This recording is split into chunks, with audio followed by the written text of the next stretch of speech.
Welcome to ప్రజా ప్రతినిధి news. Cheriyal మండల కేంద్రంలోని శివారు గ్రామాలు నీరు లేక పంటలు ఎండిపోతున్నాయని రైతులు ఆందోళన చెందుతున్నారని తెలిసి మాజీ జెడ్పీటీసీ గిరికొండల్ రెడ్డి ఆధ్వర్యంలో భువనగిరి ఎంపీ చామల కిరణ్ కుమార్ రెడ్డిని ఇక్కడ గ్రామాలకు తీసుకొచ్చి రైతుల బాధలను వివరించారు. పక్కనే రంగనాయక సాగర్ కాలువలో నీరు వస్తూ ఉండడంతో తమ గ్రామాలకు కూడా నీరు ఇవ్వమని ఇరిగేషన్ శాఖ అధికారులను కోరితే తమపై అక్రమ కేసులు పెడుతున్నారని, నీళ్లు లేక తమ పంట పొలాలు ఎండిపోతున్నాయని, పంటలు ఎండిపోతే తమకు ఆత్మహత్యలే శరణ్యమని ఎంపీకి వివరించారు. ఎంపీ చామల కిరణ్ కుమార్ రెడ్డి వెంటనే స్పందించి ఇరిగేషన్ అధికారులతో మాట్లాడి ఇక్కడి నీటి సమస్య గురించి ఇరిగేషన్ శాఖ మంత్రి ఉత్తమ్ కుమార్ రెడ్డితో మాట్లాడి సమస్యలను వివరించారు.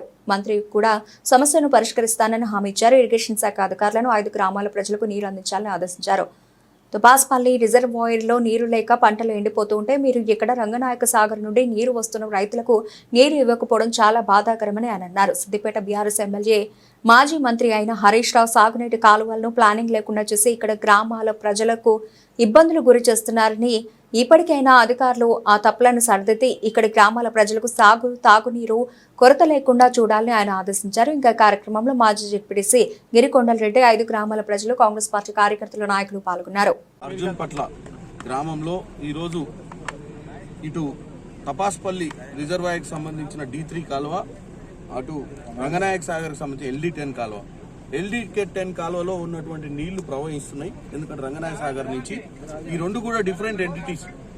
ఇటు కమలాయపల్లి, అర్జున్ పట్ల ఇంకా 3-4 గ్రామాలకు సంబంధించిన రైతులకు ఈ D3 కాలువలో గత కొన్ని ఏళ్ల నుంచి కూడా నీళ్లు వచ్చిన పరిస్థితి లేదు తపాస్పల్లి ప్రాజెక్ట్ నుంచి. కాబట్టి నేను ఈరోజు ఇక్కడికి వచ్చి వాస్తవ పరిస్థితులు ఫోన్లో మాట్లాడితే అర్థం కావట్లేదు. వాస్తవంగా ఈ కాలువకి మధ్యన 2 కార్లు పట్టేంత జాగే ఉంది. ఒక కాలువలకి వెళ్ళి నీళ్లు పోతున్నాయి, ఒక సైడ్ రైతులకు నీళ్లు లేవు.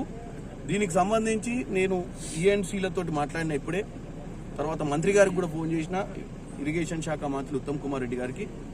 నేను రేపు పోయి 11ంటికి గ్రామస్తులను కూడా రమ్మని చెప్పిన ముఖ్య నాయకులను అక్కడికి పోయి ఈ యొక్క రంగనాయక సాగర్ నుంచి దీనికి సంబంధించినటువంటి కనెక్షన్ ఏదైతే ఉంటే ఈ 5 ఊర్లకు కూడా నీళ్లు పారుతాయన్న ఉద్దేశంతో ఈ రెండింటి మధ్యన ఒక డ్యామ్, ఒక తూము లాంటిది కట్టి దీంట్లోకి వెళ్ళి నీళ్లు తీసుకురావడానికి ఉన్నటువంటి అవకాశాలను రేపు పొద్దున మంత్రి గారితో చర్చించి వీలైనంత మటుకు సమస్యను పరిష్కారం చేసి ఇక్కడ ఉన్నటువంటి 10,000 ఆయకట్ట, 8 నుంచి 10-12 ఆయకట్ట ఉన్నట్టుంది. సో దీని కింద స్థిరీకరణ ఈ 2 ప్రాజెక్టులకు సంబంధించి చేయాలని ఒక ఉద్దేశంతో కాబట్టి దాన్ని డెఫినెట్ గా రేపు డిస్కస్ చేసి చేస్తాం. Thank you.